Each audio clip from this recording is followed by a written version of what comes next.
ভালো মানুষের রূপ দেখছে, খারাপ মানুষ দেখেনি। কাপড় চোপড় লাগাই শীতের মধ্যে হেসে কি আইছে? এই তুমি আসো। বাসা ভাই এইটা 3 নাম্বার বিয়ে। ও কি আপনি মনে করেন যেখানে যাবে সুখে থাকতে পারবো?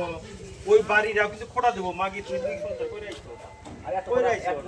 ওর যদি আক্কেল জ্ঞান বুদ্ধি থাকতো ওই এই কামটার সাথে ও জড়িত হতো না। আর যেহেতু হয়ে গেছে গা, ওর কাপড় যদি আপনার বাড়িতে থাকে এটা অভিশাপ।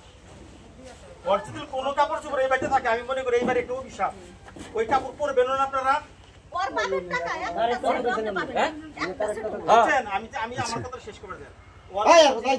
থাকে এটা অভিশাপ, এটা আপনাদের জন্য অভিশাপ। বরঞ্চ ওর ব্যাপারে যিনি ও যে কাজ করছে ও পাওয়ার যোগ্য না, ও পাওয়ার যোগ্য না। ও ভালো মানুষের তো আজকে কাপড় চাপড় নাকি চাপার নাকি আসতো না। তখন দিয়ে দেওয়া তখন খরচ, এটা আপনাদের দিয়ে দেবো খরচ হবে।